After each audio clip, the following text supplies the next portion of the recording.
میرے خیال میں ایران کے ساتھ معاہدہ ختم ہو چکا، ایران سے مزید کوئی ڈیل نہیں چاہتا، یہ الفاظ صدر ٹرمپ کے ہیں، جنہوں نے یہ دعویٰ بھی کیا کہ اب جنگ بندی بھی ختم ہو چکی۔ ٹرمپ نے ایران کو دہشت گردی کا سب سے بڑا سرپرست قرار دیتے ہوئے کہا ہے کہ تہران پورے خطے کو عدم استحکام کا شکار کرتا آیا ہے۔ کیا یہ صرف ایک سیاسی بیان ہے یا آنے والے خطرناک واقعات کا پیش خیمہ؟ پیر کی رات اچانک خلیج فارس میں ہوئے واقعے نے دنیا کی نظریں پھر سے ہرمز پر جما دی ہیں۔ مقامی وقت کے مطابق رات 1:19 پر پہلا حملہ ہوا۔ ایران پر الزام لگا کہ اس نے عمان کی سمندری حدود کے قریب سعودی عرب اور قطر کے تجارتی جہازوں کو نشانہ بنایا۔ امریکہ نے اسے ایران کے ساتھ طے شدہ مفاہمتی یادداشت کی سنگین خلاف ورزی قرار دیا، جبکہ قطر نے سخت سفارتی احتجاج ریکارڈ کروایا ہے۔ ایرانی موقف تھا کہ متعلقہ جہازوں نے راستوں کے بارے میں رابطہ نہیں کیا، ٹریکنگ نظام میں چھیڑ چھاڑ کی اور غیر منظور شدہ بحری راستے استعمال کیے، جس سے آبنائے ہرمز میں محفوظ جہاز رانی خطرے میں پڑ سکتی تھی۔ IRGC پہلے ہی عمانی روٹ پر گشت کرنے والی کشتیاں تعینات کرنے کا اعلان کر چکی تھی، مگر اصل سوالات یہیں سے جنم لیتے ہیں۔ قطر اور سعودی عرب کے جہازوں کو ہی نشانہ کیوں بنایا گیا؟ یہ محض اتفاق تھا یا ایک سوچا سمجھا پیغام؟ قطر جیسا ثالث ملک بھی ایران پر سخت سفارتی تنقید کیوں کر رہا ہے؟ صورتحال اس وقت مزید خطرناک ہو گئی جب امریکہ نے ان حملوں کے جواب میں ایران کے اندر 80 سے زائد اہداف پر فضائی حملوں کا اعلان کیا۔ سرک اور قشم کے علاقوں میں دھماکے سنے گئے۔ جواب میں پاسداران انقلاب نے دعویٰ کیا کہ اس نے بحرین اور کویت میں امریکی اڈوں سمیت 85 اہداف کو نشانہ بنایا ہے۔ یوں چند گھنٹوں میں سمندری کشیدگی ایک وسیع عسکری تصادم میں تبدیل ہوتی دکھائی دینے لگی۔ اگر امریکہ اور ایران کے درمیان پاکستان کی ثالثی سے ہونے والی مفاہمتی یادداشت ابھی موجود تھی، آبنائے ہرمز کے انتظام پر مذاکرات ہونے تھے، ایران کو سفارتی راستہ ملا ہوا تھا، تو پھر ایسے اقدامات کیوں کیے گئے جن سے جنگ بندی خطرے میں پڑ گئی؟ کیا ایران کی IRGC امن معاہدے کو تسلیم کرنے پر آمادہ نہیں؟ کیا وہ اپنی الگ حکمت عملی پر چل رہی ہے؟ وجہ کچھ بھی ہو، آبنائے ہرمز ایک بار پھر عالمی تشویش کا مرکز بن چکی ہے۔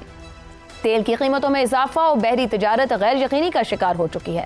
24 سے 48 گھنٹوں کے اندر ایسے واقعات نے پورے امن عمل کو ہلا کر رکھ دیا ہے۔ اب سب سے بڑا سوال یہی ہے، اس آگ میں پہلی چنگاری کس نے ڈالی؟ امن کو سبوتاژ کرنے کی بڑی ذمہ داری کس پر عائد ہوتی ہے؟ کیا یہ منظم حکمت عملی تھی، کسی عسکری دھڑے کی خود مختار کارروائی تھی، یا پھر ایسی خطرناک شرارت جس شرق وسطیٰ کو دوبارہ جنگ کے دہانے پر پہنچانا ہے؟ اسی پر گفتگو رکھیں گے پروگرام کے پہلے حصے میں۔ ہمارے ساتھ ہیں زیغم خان، رضا رومی، عامر احمد خان اور شہزاد چودھری صاحب۔ پروگرام کا سوال آپ سبھی کے لیے۔ ایران، امریکہ، خلیجی ممالک، حملے، جوابی حملے، MOU خطرے میں، امن معاہدے کو سب سے پہلا دھچکا کس نے دیا؟ زیغم صاحب۔ میرے خیال اس میں تو کوئی شک ہی نہیں رہا کہ ایران نے دیا، اور اس وقت یہ سمجھنا مشکل ہے کہ ایران نے ایسا کیا کیوں۔ اتنی زبردست ڈیل حاصل کرنے کے بعد، جس میں خود اس نے بھی بڑی فرمائشیں کی، بڑی محنت کی، پاکستان نے بہت کام کیا، پوری دنیا اس پر کام کر رہی تھی، نظر رکھی ہوئی تھی، جس کی وجہ سے اسے فتح ڈکلیئر کرنے کا موقع ملا، اور ہرمز کو ریڈ لائن ڈکلیئر کر کے سعودی عرب اور قطر کے جہازوں پر ایسے حملے۔ آپ دیکھیے قطر کیا نہیں کر رہا اس وقت امن کے لیے، یعنی وہ خود مذاکرت کار بھی ہے، اس کے اور ایران کے مشترکہ گیس فیلڈز بھی ہیں۔ ایران جس رقم کی انتظار کر رہا ہے، یعنی وہ رقم جو اس کی اپنی ہے اس کو واپس ملنی ہے، اور وہ $300 بلین جو وہ انویسٹمنٹ چاہتا ہے، اس میں قطر کا بہت اہم رول ہے۔ سعودی عرب اس تمام عرصے میں تمام تر اشتعال انگیزی کے باوجود ایران کے خلاف کوئی بھی قدم اٹھانے سے باز رہا، اور اس پر ایران نے حملہ کر دیا، اس کے جہاز پر بھی اور قطر کے جہاز پر بھی۔ سوال کیوں کا ہے زیغم صاحب یہاں پہ، جب ایران اتنا کچھ حاصل کر رہا ہے، آپ خود کہہ رہے ہیں وہ ثالث جو 60 دن کی جنگ بندی لے کر آئے، آپ پھر بلینز آف ڈالر کی بات کر رہے ہیں، یہ فیصلہ کس کا ہے؟ یہاں IRGC کا کردار یا کوئی اختلاف نظر آتا ہے؟ دیکھیے، ایک تو بڑی بات یہی ہو سکتی ہے جو آپ کہہ رہی ہیں کہ ایران کے اندر جو مختلف سینٹرز آف پاور ہیں، جو مختلف جذبات ہیں، اور اس طرف اس وقت جبکہ جنازے کا جو عمل ہے وہ چل رہا ہے، وہ اتنے دنوں کا خمینائی صاحب کا، اس وقت جذبات بھڑکے ہوئے ہیں، لاکھوں لوگ سڑکوں پر ہیں، یا تو وہ اشتعال جو ہے وہ پالیسی سازی تک پہنچ گیا ہے، یا پالیسی سازی پر ان لوگوں کا غلبہ آ گیا ہے جو امن کی بجائے جنگ کو ترجیح دیتے ہیں. لیکن جس نے بھی کیا ہے ایران کے اندر سے یہ فیصلہ، اس نے ایران کی بجائے اسرائیل کا کھیل کھیلا ہے، کیونکہ یہ بالکل وہی ہے جو اسرائیل چاہتا تھا، جو امن کے دشمن چاہتے تھے. آج اسرائیل یہی کہہ رہا ہوگا امریکہ کو، دیکھا نا ہم یہی کہتے تھے نا کہ ان سے بات نہیں ہو سکتی.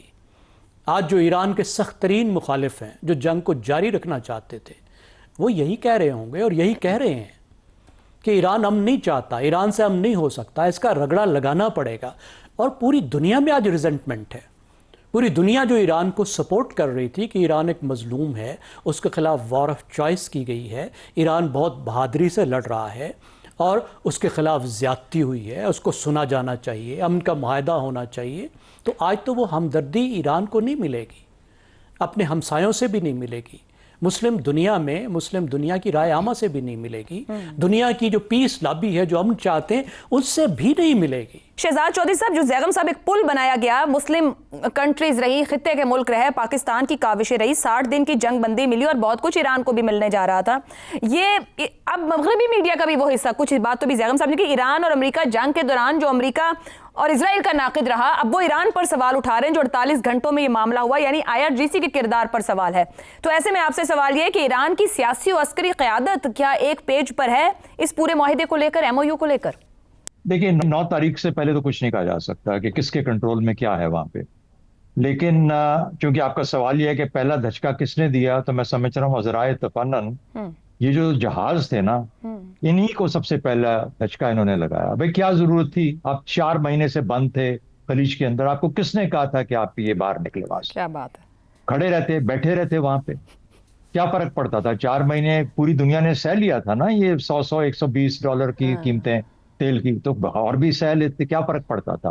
لیکن سعودی عرب اور قطر جیسے جو ہے نا یہ لاپرواہ قسم کے ملک، انہوں نے کوشش کی اور وہ بھی اندازہ لگائے عمانی رستے سے، یعنی جنوبی رستے سے. ان کو کہا گیا تھا کہ تم لوگ صرف شمالی رستے سے گزر سکتے ہو ایران کے پاس سے اجازت لے کے. تو یہ اب ان کو کون سمجھائے کہ یار دیکھو دنیا بدل گئی ہے، دنیا کے انداز بدل گئے، اس لیے اب آپ کو اور دنیا کو ماننا پڑے گا. لیکن بہرحال اس کو چھوڑتے ہیں. آپ کا سوال یہ تھا کہ دھچکے کس نے لگا. دیکھیے دھچکے دونوں طرف سے کوئڈ پرو کو چل رہا ہے، ایران کی طرف سے بھی، امریکہ کی طرف سے بھی. امریکہ اپنے ایکشن سے کوئرشن کرتا ہے اور کوئرشن کرتا ہے کہ جلدی سے جلدی فیصلہ کرو، یہ جو حملے ہیں ان کو بند کرو. اور ایران اپنا داؤ اور اپنا دام، بھاؤ اور دام یہ دونوں بڑھاتا جا رہا ہے. یہ اصل میں بھاؤ اور دام بڑھانے کی ایک کیفیت تھی.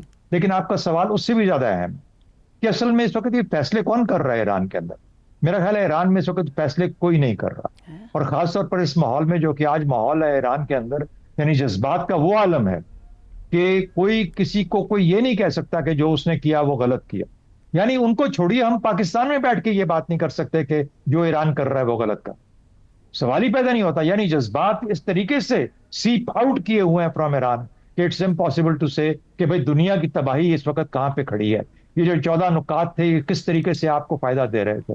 بھئی یہ 14 نکات آپ نے کیوں ان کو چھوڑ دیا اور کیوں ان کے اوپر ان کے در پہ ہو گئے؟ پاکستان ان کے جو ہمارے یہ جو اسلامی ممالک جو جذباتیت تہذیبی سرمایہ لے کے چلتے ہیں نا، ان کا مسئلہ یہ ہوتا ہے ان کو یہ نہیں سمجھ آتی کہ کہاں رکنا ہے. طاقت کا سب سے بڑا مسئلہ یہ ہے، ایک تو یہ کہ وہ ایزیوم کر لیتے ہیں. ہم سب نے ڈھول پیٹے، ہم نے کہا کہ بہت طاقتور جی، کیا کمال ہے. ایسی ان کو یہ نہیں سمجھ آئی کہ اس کو روکنا کدھر ہے، کہاں سے ریشنلٹی سٹارٹ ہوتی ہے.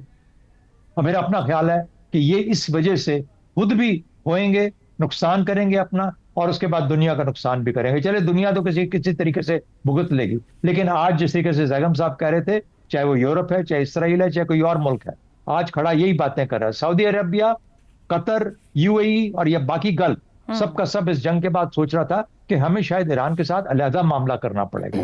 ہم اس کے اندر ہرمز کی بھی بات کر لیں گے، ہم اپنے معاملات اور اپنے تعلقات کی بھی بات کر لیں گے. ہم یہ بھی کہہ لیں گے کہ نہیں، ہمارے اڈوں سے تمہیں کوئی خطرہ نہیں پہنچے گا امریکی افواج کی موجودگی کا. یہ خیال تھا، یہ سوچ تھی، کافی حد تک اب یہ راسخ ہو گئی تھی کہ اس طریقے سے ایک اور معاملہ ہوگا، پہلے یہ معاملہ طے ہو جائے. لیکن آج تو انہوں نے ان کو، اپنے ساتھیوں کو، اپنے دوستوں کو، اپنے ثالثوں کو اڑا دیا. تو کہنے کا مطلب ہے کہ یہ میرا خیال ہے ایران کو will need to act rational. Iran اس وقت ریشنل نہیں ہے. کہہ سکتے ہیں کہ ہم جذبات کے اس لیول پہ ہیں کہ ہمارے اندر ریشنلٹی نہیں ہے، لیکن بھائی یہ دنیا کا طریقہ نہیں ہے. دنیا بہت ریشنل ہے، اور وہ پھر جب کوئی اس طرح ریشنل ہو جاتا ہے تو اس کو قابو کرنا بھی جانتا ہے. درست ہو گیا.